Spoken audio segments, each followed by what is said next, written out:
نحمده ونصلي على رسوله الكريم أما بعد فأعوذ بالله من الشيطان الرجيم بسم الله الرحمن الرحيم رب اشرح لي صدري ويسر لي أمري واحلل عقدة من لساني يفقهوا قولي الحمد لله نحمده ونستعينه ونستغفره ونعوذ بالله من شرور أنفسنا ومن سيئات أعمالنا من يهده الله فلا مضل له ومن يضلله فلا هادي له وأشهد أن لا إله إلا الله وأشهد أن محمدا عبده ورسوله يا أيها الذين آمنوا اتقوا الله حق تقاته ولا تموتن إلا وأنتم مسلمون يا أيها الناس اتقوا ربكم الذي خلقكم من نفس واحدة وخلق منها زوجها وبث منهما رجالا كثيرا ونساء واتقوا الله الذي تساءلون به والأرحام إن الله كان عليكم رقيبا يا أيها الذين آمنوا اتقوا الله وقولوا قولا سديدا يصلح لكم أعمالكم ويغفر لكم ذنوبكم ومن يطع الله ورسوله فقد فاز فوزا عظيما. شروع کرتی ہوں اللہ کے نام سے جو بے انتہا مہربان نہایت رحم فرمانے والا ہے. بے شک تعلیم اللہ کے لیے ہے، ہم اسی سے مدد چاہتے ہیں اور ہم اپنے گناہوں کی معافی طلب کرتے ہیں. حقیقت یہ ہے کہ جس کو اللہ ہدایت دے اسے کوئی گمراہ نہیں کر سکتا اور جس کو وہ گمراہ کر دے اسے کوئی ہدایت نہیں دے سکتا.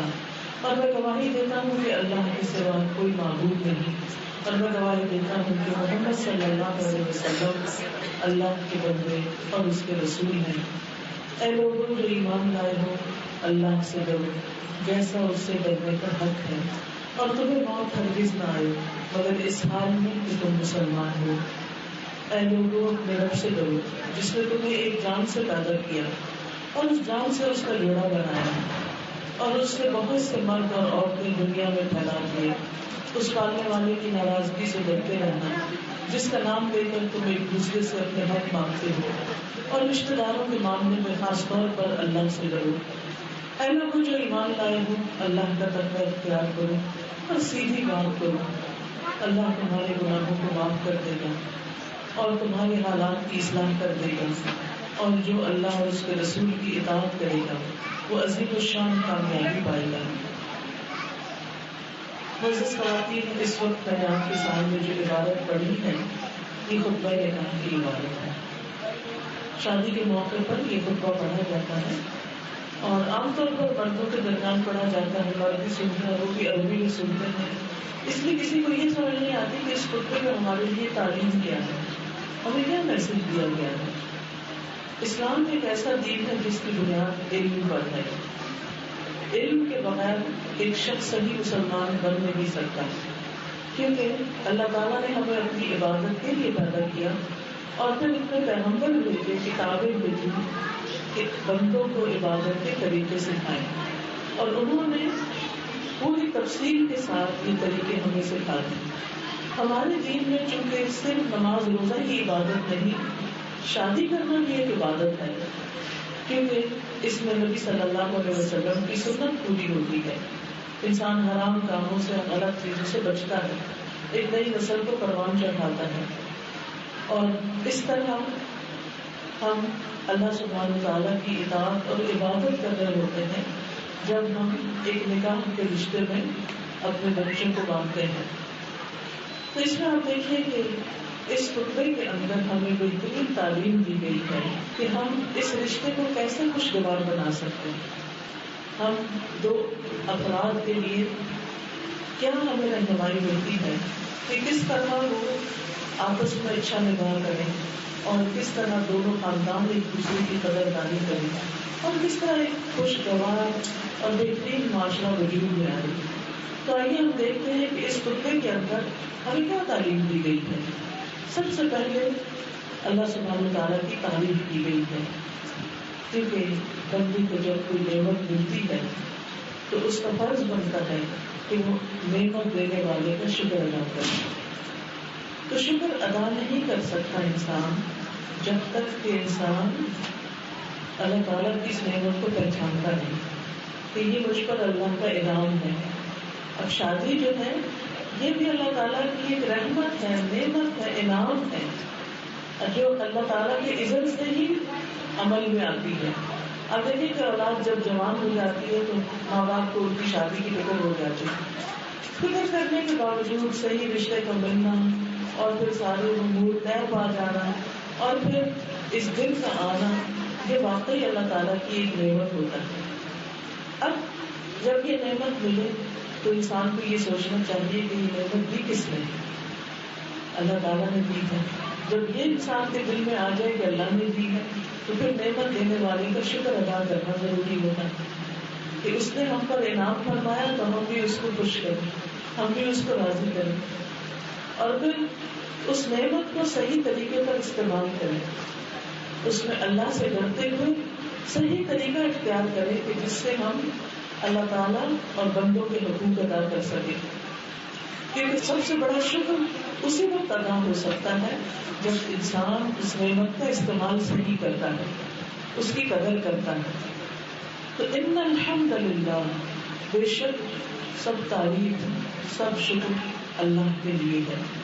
اصل میں ہم جو ہوتی ہے وہ زبان سے کی جاتی ہے، زبان سے اللہ کی تعریف کی جاتی ہے، اور شکر جو ہوتا ہے وہ دل میں بھی ہوتا ہے، وہ زبان پر بھی ہوتا ہے اور وہ عمل سے بھی ہوتا ہے. تو ان الحمد للہ، بے شک تعریف اللہ ہی کے لیے ہے. نحمدہ، ہم اسی کی حمد و ثنا بیان کرتے ہیں. ونستعینہ، اور ہم اسی سے مدد چاہتے ہیں.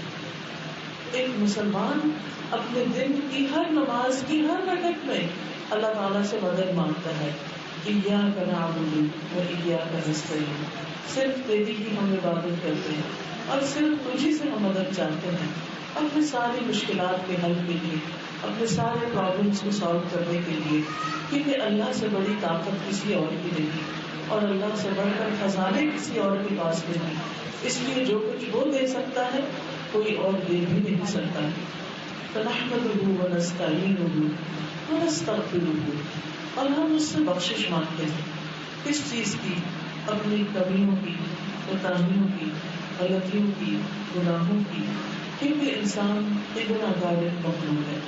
ہم کتنی بھی کوشش کریں اللہ تعالیٰ کا حق ادا نہیں کر سکتے.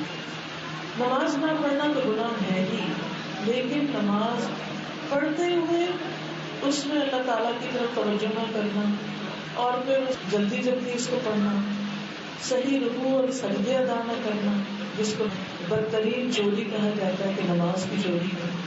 تو ہم بعض اوقات نماز پڑھتے ہیں لیکن نماز واپس ہمارے اوپر مار دی جاتی ہے کہ اللہ تعالیٰ کو ایسی نماز نہیں چاہیے. تو اس لیے نماز کے فوراً بعد بھی سلام پھیر کے ہم کہتے ہیں استغفر اللہ، استغفر اللہ، استغفر اللہ. حقیقت یہ ہے کہ ہمارے گناہ جو ہوتے ہیں یہ ہمارے لیے دنیا میں بھی، قبر میں بھی اور آخرت میں بھی مصیبت کا باعث ہوتے ہیں. تو انسان کو ساتھ ساتھ ہر روز اپنے گناہوں کی معافی مانگنی چاہیے اور خاص طور پر خوشی کے موقع پر کہ یا اللہ یہ خوشیاں نبھانی قسمت میں ہو اور اس کو واقعی ہم انجوائے کر سکیں. کیونکہ بہت دفعہ ایسا بھی ہوتا ہے، خوشی کا موقع ہوتا ہے، ہر چیز تیار ہوتی ہے، لیکن آپس کی بد اخلاقی کی وجہ سے یا ایک دوسرے کے ساتھ زیادتی کی وجہ سے وہ خوشیاں نہیں رہتی اور پھر انسان اس پر پچھتاتا رہتا ہے. تو اس لیے ہم دعا کرتے ہیں کہ اللہ تعالیٰ ہماری مدد فرمائے اور ان خوشیوں کو اپنے انجام تک پہنچائے اور ہمیں بخش دے. ونستغفرہ، اور پھر ونعوذ باللہ من شرور انفسنا، ہم اپنے آپ کو اللہ کی پناہ میں دیتے ہیں اپنے نفس کے شر سے بچنے کے لیے. کیونکہ انسان کے لیے سب سے بڑا اس کا دشمن اس کا اپنا ہی نفس ہوتا ہے اور اپنے ہی نفس کا شر. نفس کا شر کیا ہوتا ہے؟ انسان کی نیگیٹو تھنکنگ، دوسروں کے بارے میں بدگمانی. یہاں سے پھر دوسرے انسانوں کے ساتھ تعلقات خراب ہوتے ہیں، آپس کے لڑائی جھگڑے اور فساد ہوتے ہیں. تو دراصل کسی اور کی لائی ہوئی مصیبت نہیں ہوتی. بعض لوگ ہمارے اپنے خیال اور گمان ہوتے ہیں اور ہماری اپنی ہی ایسی غلطیاں ہوتی ہیں جس کی وجہ سے نتیجہ ہمیں بھگتنا پڑتا ہے.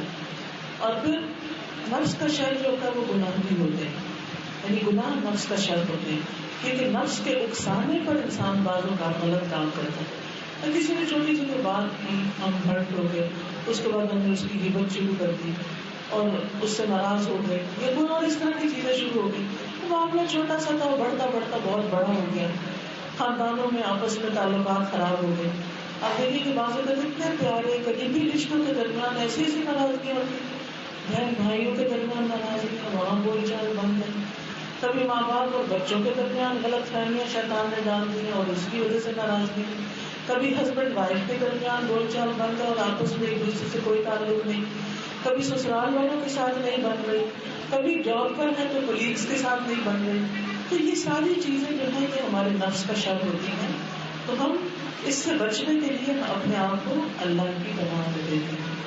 ونعوذ باللہ من شرور انفسنا ومن سیئات اعمالنا، اور اپنے اعمال کی برائیوں سے بھی اللہ کو ہمیں محفوظ رکھے. کیونکہ یہ تو نہیں ہو سکتا نا کہ آپ کانٹے بکھیریں اور پھر وہ آپ کو چبھے نا، آپ غلط کام کریں اور پھر اس کا نتیجہ کوئی اور دیکھے. یہ نہیں ہوتا. جو غلطی کرتا ہے اسی کو نتیجہ بھگتنا پڑتا ہے.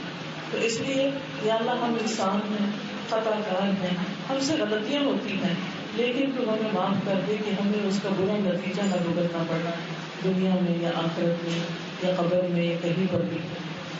ونعوذ باللہ من شرور انفسنا ومن سیئات اعمالنا من یہدہ اللہ فلا مضل لہ، جس کو اللہ ہدایت دے اسے کوئی بھٹکا نہیں سکتا، اور جس کو اللہ تعالیٰ بھٹکا دے اسے کوئی ہدایت نہیں دے سکتا. کیونکہ ہدایت اللہ کے ہاتھ میں، اسے پتا ہے کہ کون ہدایت چاہتا ہے اور کون نہیں چاہتا، کس کا دل اس کی طرف ہے اور کون اس سے بالکل غافل ہے، کون اس کو یاد کرتا ہے اور کون اس کو بلائے گا، کون اس کی خوشی کے لیے بھاگ دوڑ کرتا ہے اور کون صرف دکھاوے کے لیے اچھے اچھے کام کرتا رہتا ہے. یہ فیصلہ انسان نہیں کر سکتے. دو لوگوں کے بظاہر کام ایک جیسے ہوتے ہیں لیکن دونوں کا انجام مختلف ہوتا ہے، کیونکہ اعمال جو ہے وہ نیتوں کے ساتھ ہے، پھر اعمال جو ہے وہ اپنے طریقوں کے ساتھ ہیں. اب آپ دیکھیں کہ جتنے نان مسلم اپنی عبادتوں میں بڑی بڑی محنتیں کرتے ہیں، لیکن ان کی عبادت کا فائدہ اس لیے نہیں کہ وہ اللہ تعالیٰ کی بتائے ہوئے طریقے کے مطابق نہیں، اس کو وہ پسند نہیں. تو ہمیں جو طریقہ ہمارے رب نے بتا دیا اسی کے مطابق عبادت کرنا جو ہے وہ درست ہے. تو اس لیے ہمیں ہدایت بھی اللہ سبحانہ تعالیٰ سے ہی مانگنی چاہیے کہ اللہ جو رستہ تجھے پسند ہے وہ تم ہمیں دکھا. اور یہ ہدایت جو ہے نا یہ صرف نماز روزے کے معاملے میں نہیں ہوتی، یہ ہدایت ہمیں ہر روز چاہیے ہوتی ہے. اللہ تعالیٰ کی گائیڈنس چاہیے ہوتی ہے، رہنمائی چاہیے ہوتی ہے کہ ہم اپنے گھروں کو، اپنے خاندانوں کو، اپنے ساتھیوں کو، دوستوں کو کس طرح لے کے چلیں، کس کام کو کیسے کریں. اور دیکھیے کہ شادی کی تیاری میں باقی سب کچھ ہوتا ہے، لیکن لڑکی نے لڑکے کے ساتھ نکاح کیسے کرنا ہے یا لڑکے نے لڑکی کے ساتھ نکاح کیسے کرنا ہے، اس کی تعلیم یا اس کی تربیت عام طور پر بہت کم دی جاتی ہے. نتیجہ کیا ہوتا ہے جب دونوں ایک دوسرے کے حقوق اور فرائض سے واقف نہیں ہوتے تو شروع میں ہی ایسی غلطیاں ہو جاتی ہیں کہ جس سے ایک دوسرے کے دل کٹے ہو جاتے ہیں اور پھر بدگمانیاں پیدا ہونے لگتی ہیں اور خوشیوں میں رنگ میں بھنگ پڑ جاتی ہے. اس لیے بہت ضروری ہے کہ انسان اللہ تعالیٰ سے مدد مانگتا رہے. اور پھر اس موقع پر کلمہ شہادت پڑھوایا جاتا ہے، اشہد ان لا الہ الا اللہ واشہد ان محمدا عبدہ ورسولہ. کیوں؟ اس لیے کہ یہ زندگی کا بڑا اہم موڑ ہے. اس میں انسان اللہ تعالیٰ سے بھی اپنی وفاداری ظاہر کرتا ہے کہ اے میرے رب، میں اس بات کی گواہی دیتا ہوں کہ میرا معبود تو ہی ہے، تیرے سوا اور کوئی عبادت کے لائق نہیں، اور یہ کہ محمد صلی اللہ علیہ وسلم اللہ کے بندے اور اس کے رسول ہیں، میں انہی کے طریقے کے مطابق زندگی بسر کروں گا. پھر آپ دیکھیے کہ اس خطبے میں 3 آیتیں ہیں جن میں 4 دفعہ تقویٰ کا حکم ہے. تقویٰ کیا ہوتا ہے؟ تقویٰ ہوتا ہے اللہ کے ڈر سے غلط کام چھوڑ دینا اور اچھے کام کرنا، نیکیاں کرنا اور برائیاں چھوڑ دینا. ہم سمجھتے ہیں کہ شادی شدہ زندگی کی خوشیوں کا انحصار زیادہ اچھے کپڑے پہننے یا زیادہ اچھے کھانے کھانے یا زیادہ اچھے انجوائمنٹ کی جگہوں پہ جانے یا پھر اچھے گھر سے ہوتا ہے. ٹھیک ہے یہ چیزیں انسان کو وقتی طور پر اٹریکٹ کرتی ہیں، لیکن انسان کی حقیقی خوشی اس میں نہیں ہوتی. حقیقی خوشی دلوں کے اطمینان میں ہوتی ہے، دلوں کے سکون میں ہوتی ہے، آپس کی محبتوں میں ہوتی ہے، ایک دوسرے کی قدر دانی میں ہوتی ہے، ایک دوسرے کے احترام میں ہوتی ہے. تو اس لیے خاص طور پر اس موقع پر اللہ کے تقوی کی تلقین کی گئی ہے. اللہ تعالیٰ فرماتے ہیں یا ایھا الذین آمنوا اتقوا اللہ، اے لوگوں جو ایمان لائے ہو اللہ سے ڈرو. کیسے؟ کتنا حق تقاته، جتنا اس سے ڈرنے کا حق ہے، جتنا ڈرنا چاہیے. یعنی ہر انسان کہتا ہے کہ مجھے اللہ سے ڈر لگتا ہے، لیکن پھر اس کے باوجود نافرمانیاں نہیں کرتا، اللہ کی غلط کام بھی کر رہا ہوتا ہے. تو یہ ڈرنا تو نہ ہوا. ڈرنے والا تو وہ ہوتا ہے کہ جو غلط کام چھوڑ دے. کیونکہ جب ہمیں پتا چلتا ہے کہ آگ جلاتی تو ہم آگ میں ہاتھ نہیں ڈالتے، کیونکہ ہمیں پتا ہے اس سے نقصان ہوگا. اور اگر ہمیں پتا ہو کہ اللہ تعالیٰ کی ناراضگی میں نقصان ہے تو پھر ہم ہر ایسے کام سے بچیں کہ جو اللہ تعالیٰ کو پسند نہیں. تو بہرحال اللہ تعالیٰ کا حکم ہے اے لوگوں اللہ سے ڈرو جیسا ڈرنے کا حق ہے، اور تمہیں موت نہ آئے مگر اس حال میں کہ تم مسلمان ہو، اللہ کے فرمانبردار ہو، اللہ تعالیٰ کے اطاعت گزار ہو.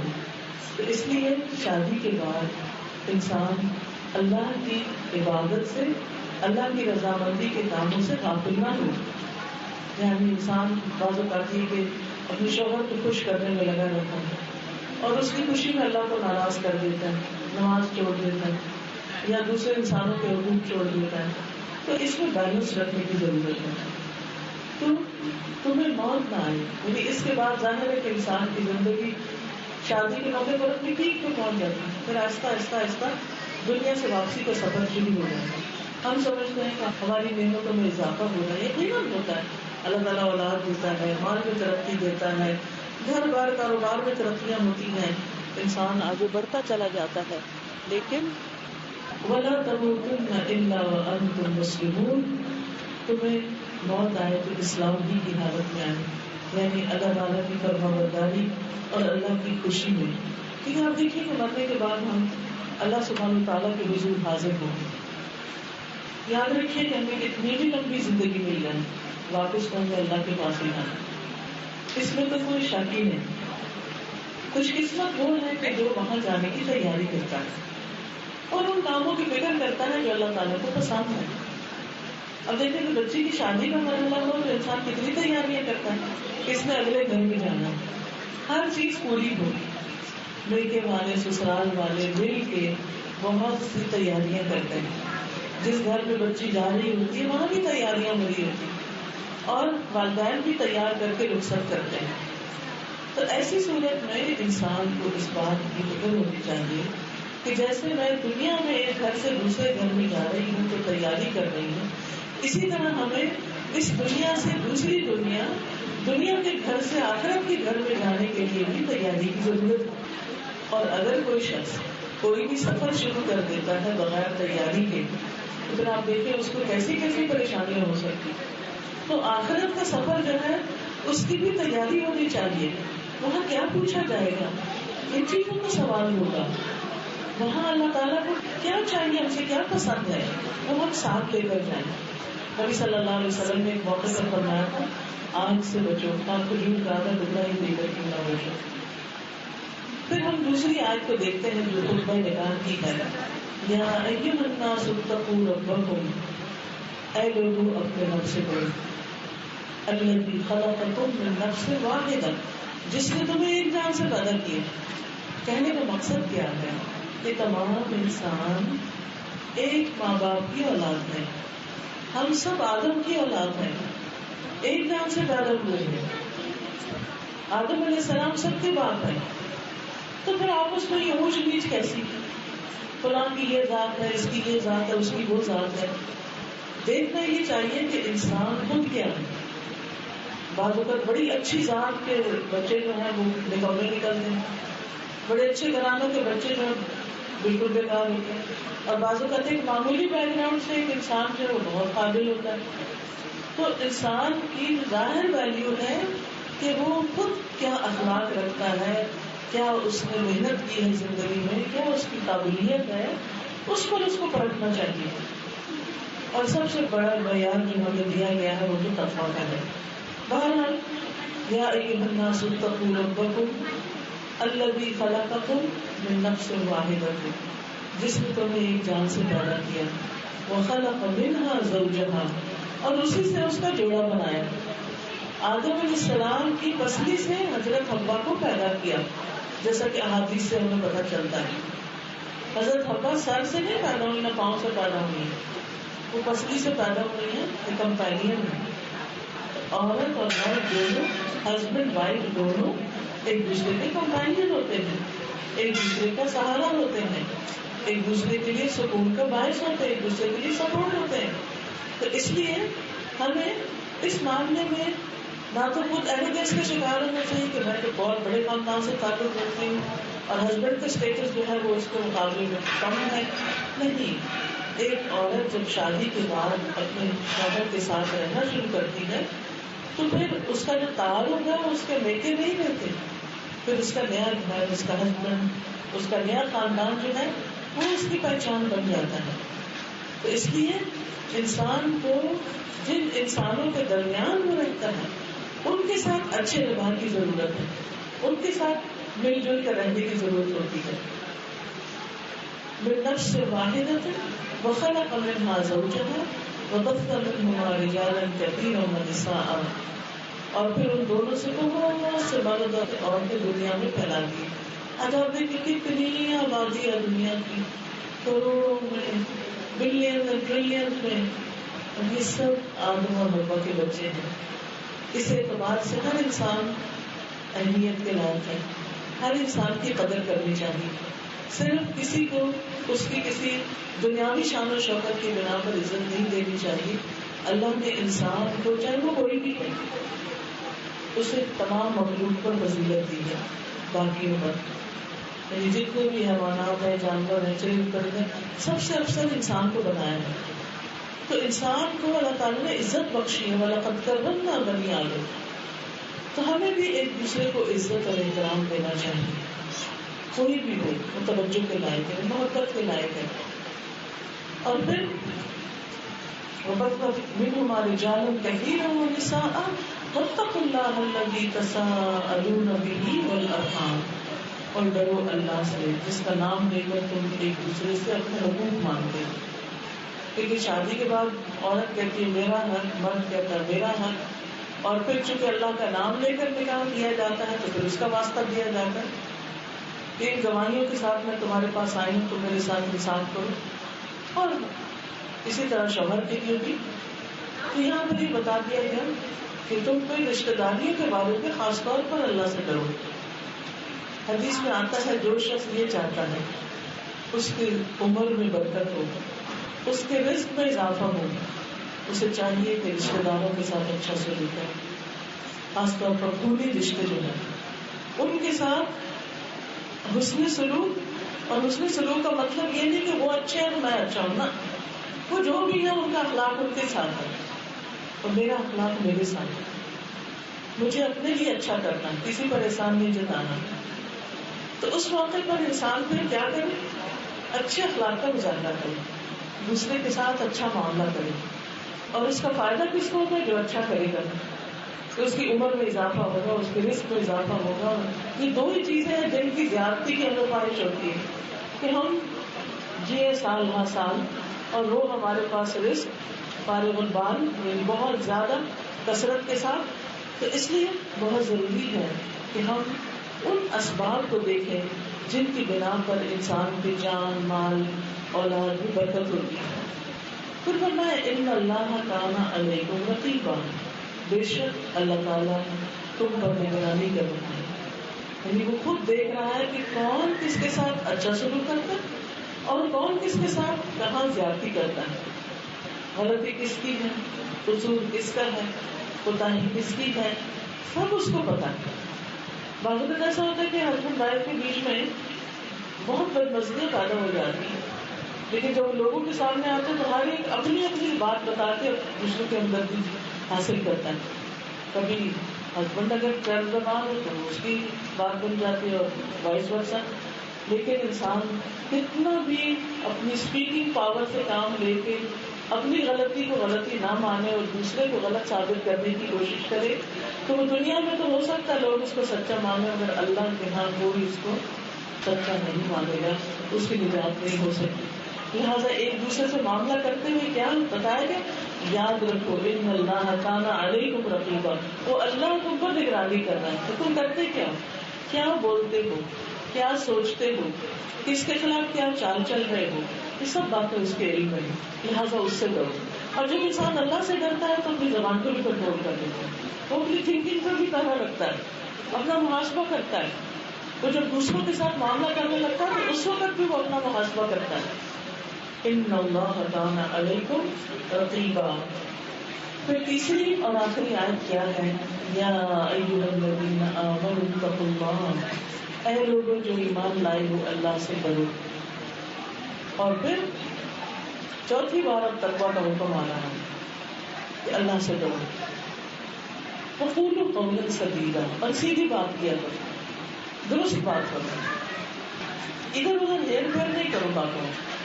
اب دیکھیے کہ شادی کے موقع پر اس بات کو کیوں یاد دہانی کرائی جائے، کیونکہ عموماً کیا ہوتا ہے ہمارے معاشرے میں ایسے بہت سے واقعات ہوتے ہیں کہ شادی سے پہلے دوسروں کو سخت بانگ دکھائے جاتے ہیں، لڑکے کے ایجوکیشن کے بارے میں، اس کی جاب کے بارے میں، اس کے کریئر، اس کے اخلاق مزاج، تو دوسرا شخص دھوکہ کھا جاتا ہے.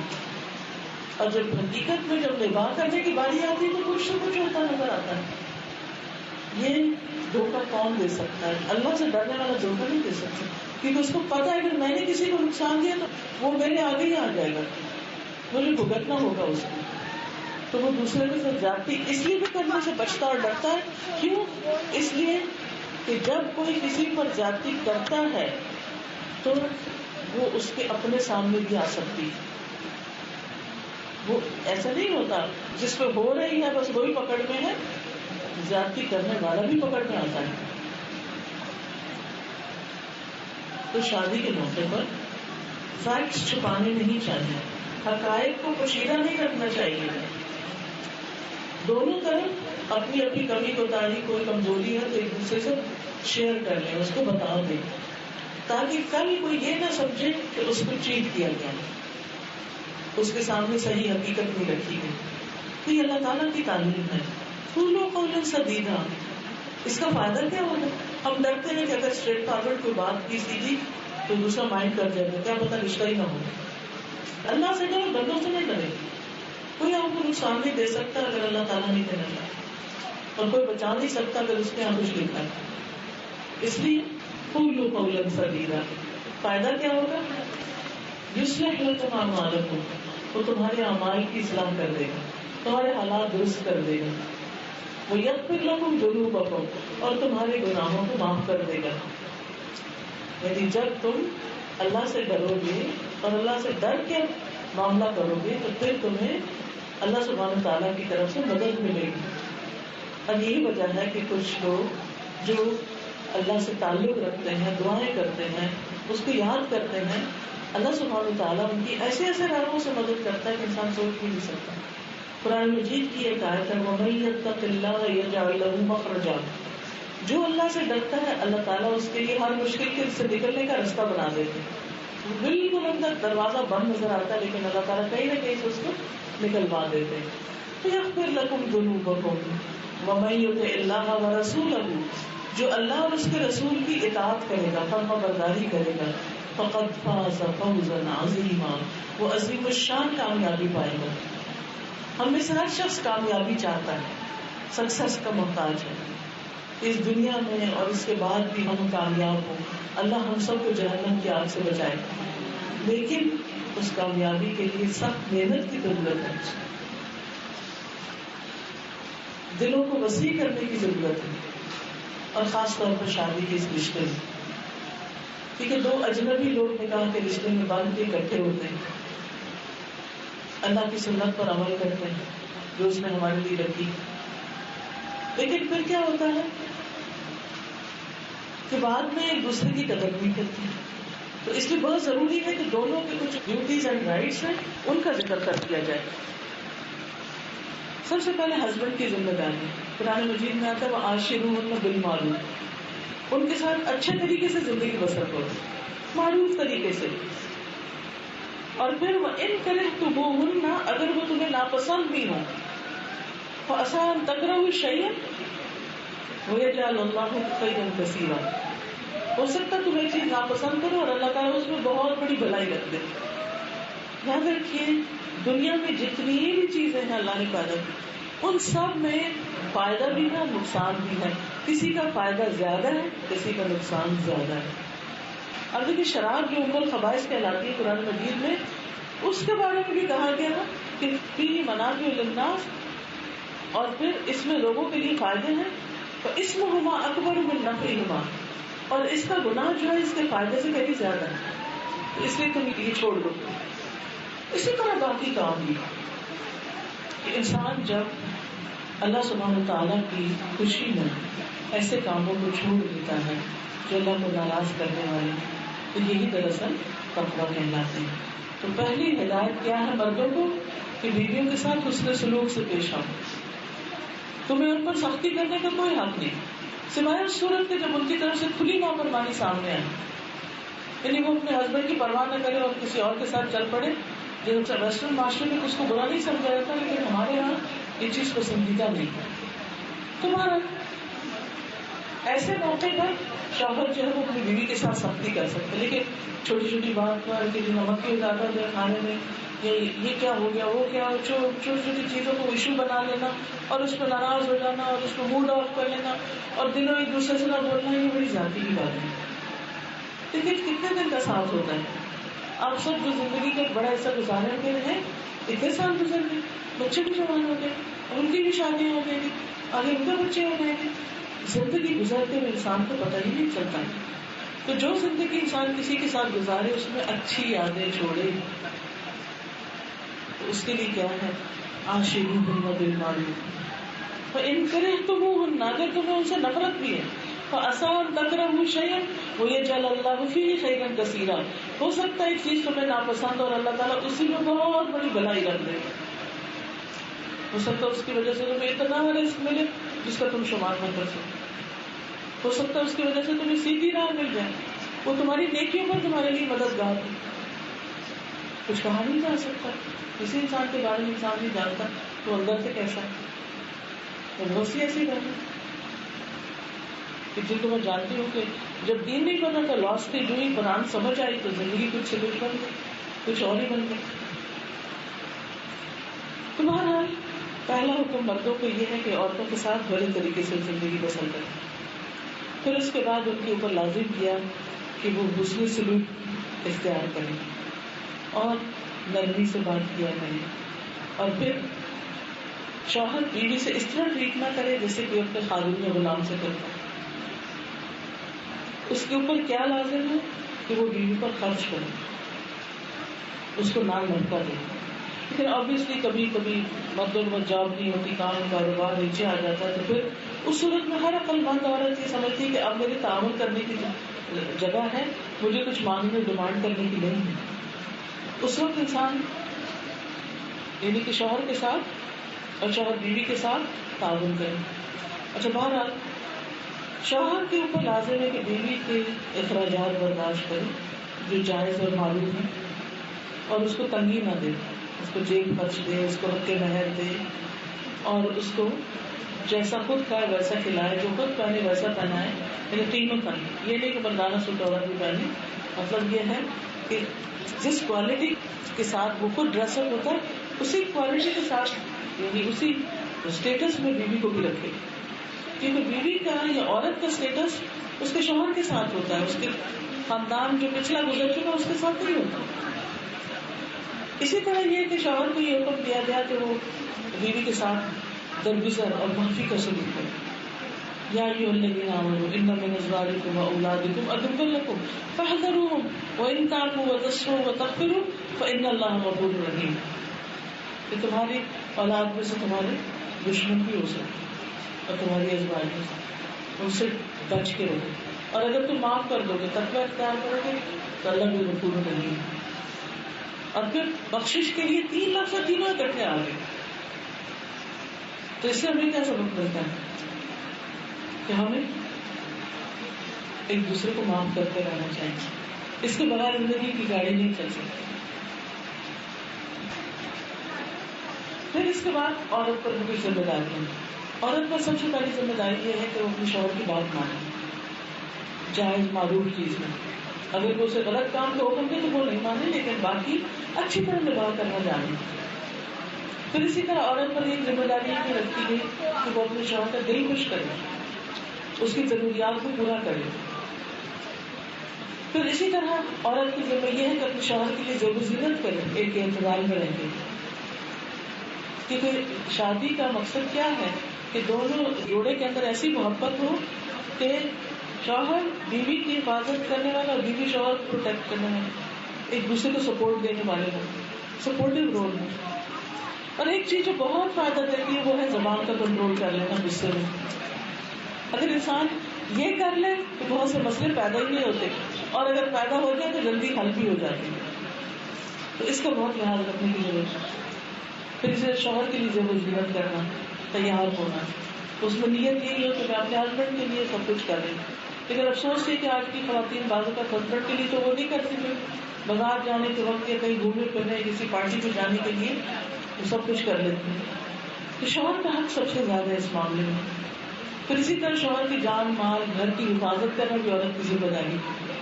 عورت شوہر کی اجازت کے بغیر اپنی مرضی سے کوئی چیزیں نہ کرے، مشورے سے کرے. یہ ساری چیزیں ہمیں اس لیے کی گئی تاکہ شوہر کا ہمیں بھرپور تعاون رہے اور باہر کے چیلنجز کو ہم فیس کر سکیں. ورنہ دوسری صورت میں کیا ہوتا ہے، اگر شوہر بیوی کے درمیان نہیں بنتی تو سفر کون کرتا ہے؟ بچے کرتے ہیں جو در در بولتے ہیں. تو اللہ تعالیٰ سے دعا کرنی چاہیے کہ اللہ تعالیٰ ہمیں ایک دوسرے کا قدردان بنائے، ایک دوسرے پر خرچ کرنے والا بنائے، ایک دوسرے کے گناہوں کو معاف کرنے والا بنائے، ایک دوسرے کو آگے بڑھنے کے مواقع عطا کرے اور ایک دوسرے کے لیے خوشیوں کا باعث ہو. کیونکہ شادی کی جو اصل حکمت ہے قرآن مجید میں جو بتائی گئی ہے وہ یہی ہے کہ وَجَعَلَ لَكُم مِّنْ أَنفُسِكُمْ أَزْوَاجًا لِتَسْكُنُوا إِلَيْهَا. اس نے تمہارے نفسوں سے جو جوڑے بنائے اس لیے کہ تم اس میں سکون پاؤ. وَجَعَلَ بَيْنَكُم مَّوَدَّةً وَرَحْمَةً، اور اس نے تمہارے لیے محبت اور رحمت تمہارے دلوں میں ڈال دی کہ دو نکاح کرنے والے اجنبی جگہوں سے ہوتے ہیں، لیکن کس طرح اللہ تعالیٰ ان کے درمیان محبت پیدا کر دیتے ہیں. اور پھر لڑکی کے لیے تو بہت بڑی شفٹ ہوتی ہے، اس لیے سسرال والوں کو بھی خاص طور پر لحاظ رکھنا چاہیے. آپ دیکھیے کہ آپ نرسری سے ایک پودا لاتے ہیں نا، آج کل برسات وغیرہ کا موسم ہے، نئے پودے لگائے جا رہے ہیں. تو جو نیا پودا لا کے اپنے گارڈن میں رکھتے ہیں زیادہ کیئر بلکہ کرتے ہیں. نرسری میں اتنی کیئر نہیں ہوتی، وہ پانی شانی ڈال دیتے.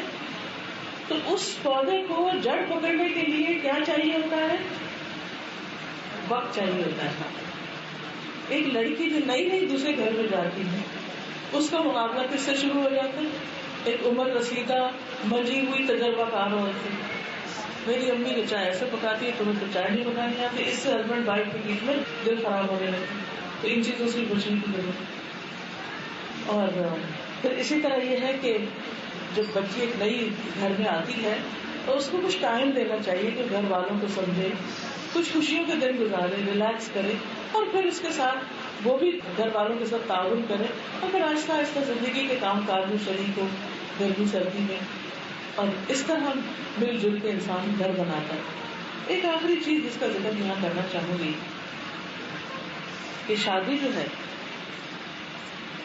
اس میں اونچ نیچ بہت دفعہ ہوتی ہے. اسموتھ رائڈ نہیں، اس میں جرکس بھی ہیں، اس میں ایکسیڈنٹ کے بھی خطرے ہوتے ہیں، اس میں کئی پریشانیاں آ جاتی ہیں. ایسے موقعوں پر انسان کو صبر کرنا چاہیے. صبر کا مطلب کیا ہے؟ اپنے آپ کو روک لینا، غلط ریئیکشن سے روکنا، غلط باتوں سے روکنا. کیونکہ بعض اوقات ہم باتیں کر جاتے ہیں دوسرے کے دل کو لگ جاتی ہیں، ہم تو جا کے سو جاتے ہیں اور دوسرے کئی دن تڑپتے رہتے ہیں. ان چیزوں سے بچنے کی ضرورت ہے. اس کا علاج کیا ہے؟ ایک دوسرے کو معاف کر دیا جائے، درگزر کیا جائے. اللہ تعالیٰ ہمیں اس کی توفیق دے. ایک دعا کر دیں. سبحان اللہ والحمد للہ ولا الہ الا اللہ واللہ اکبر ولا حول ولا قوة الا باللہ العلی العظیم. اللهم صل على محمد وعلى آل محمد كما صليت على إبراهيم وعلى آل إبراهيم إنك حميد مجيد اللهم بارك على محمد وعلى آل محمد كما باركت على إبراهيم وعلى آل إبراهيم إنك حميد مجيد ربنا آتنا في الدنيا حسنة وفي الآخرة حسنة وقنا عذاب النار ربنا لا تزغ قلوبنا بعد إذ هديتنا وهب لنا من لدنك رحمة إنك أنت الوهاب ربنا هب لنا من أزواجنا وذرياتنا قرة أعين واجعلنا للمتقين إماما یا اللہ پاک جس بچی کی شادی ہو رہی ہے ان کو اور ان کے ہسبینڈ کو آپس میں ایک دوسرے سے بے پناہ محبت عطا کرنا اور اس کو قائم رکھنا اور ان کو نظر بد سے بچانا اور ان کو دنیا اور آخرت کی بھلائیاں نصیب کرنا یا رب العالمین تو ہم سب کو بھی معاف کر دے ہم سب کے گھروں میں خوشیاں پیدا کر دیں جن کے بچے چھوٹے ہیں اور وہ ان کو ستاتے ہیں اللہ انہیں حوصلہ دے کے وہ اپنے بچے کی صحیح تربیت کر سکتے جو بڑے ہو چکے ہیں اور ان کے مسائل ہیں اللہ جن کے گھر رشتے نہیں آئے ان کو رشتے عطا کرنا اور جن کے ہاں کوئی لڑائی جھگڑا فساد اس فساد کو دور کرنا ہمیں اپنی غلطیوں پر غور کرنا سکھا اور ہمیں نجات کے راستے عطا کرنا یا اللہ اس بچی کو لمبی عمر عطا کرنا صحت اور عافیت کے ساتھ رکھنا اپنے والدین کی آنکھوں کو ٹھنڈک بنانا اور ان سے بہترین کام لینا اللہ تعالیٰ ہم سب کوششوں کو قبول فرمائے ربنا تقبل منا انك انت السميع العليم وتب علينا انك انت التواب الرحيم وصلى الله تعالى على خير خلقه محمد وعلى آله وأصحابه وأهل بيته أجمعين برحمتك يا أرحم الراحمين إلهي آمين سبحانك اللهم وبحمدك أشهد أن لا إله إلا أنت استغفرك واتوب الیک السلام علیکم ورحمۃ اللہ وبرکاتہ۔ ویڈیو کے نیچے سبسکرائب کے بٹن پہ کلک کریں، بیل کے آئیکن پہ کلک کیجیے تاکہ ہر نئی ویڈیو کی نوٹیفیکیشن